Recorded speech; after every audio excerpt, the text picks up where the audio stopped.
চন্দ্র বিশ্বাস, সে একটা মাদক মামলায় মৃত্যুদণ্ডপ্রাপ্ত আসামি।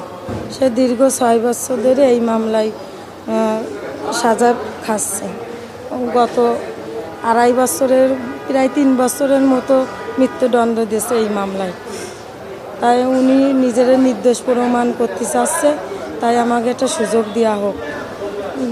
জেলখানায় বসে প্রধান বিচারপতির কাছে উনি চিঠি দিয়েছে যে এই মামলা নিম্ন আদালত থেকে আমাদের ঠিকমতো বিচার করা হয়নি, তাই আমরা উচ্চ আদালতে উনি প্রধান বিচারপতির কাছে চিঠি দিয়েছে যে আমার নির্দোষ প্রমাণ করতে আমার 3 দিনের সুযোগ দেওয়া হোক।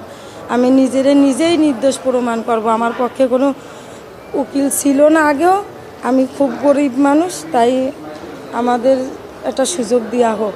আমি এখন চাচ্ছি, আমার স্বামী গত 6 বছর হয়ে গেছে এইভাবে সাজা খাচ্ছে, তাই উনি চাচ্ছে যে আমরা হয় মৃত্যুদণ্ড সুযোগ দিক, সে নিজের নির্দোষ প্রমাণ না করতে পারি, তাহলে আপনার এই কোর্ট যদি উনারে দ্রুত ফাঁসি দেয়, সেই ফাঁসি উনি মাথায় বহন করে নেবে।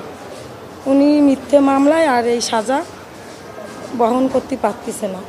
হ্যাঁ, আইনজীবী আমি আগে যে আইনজীবী ছিল সেই আইনজীবী আমি চেঞ্জ করেছি।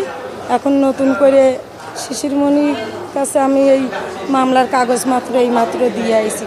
সে আমি গরিব মানুষ, সে আমার কাছে কোনো টাকা পয়সা কিছু নেবে না, সে বিনামূল্যে আমার এই মামলাটা করে দেবে।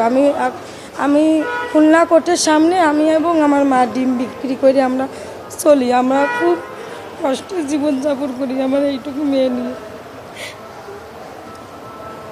প্রধান বিচারপতির কাছে একটাই আমাকে আবেদন, সেজন্য আমাকে এই মামলাটা খুব তাড়াতাড়ি ঠিক বিচার করার সুযোগ দেয়।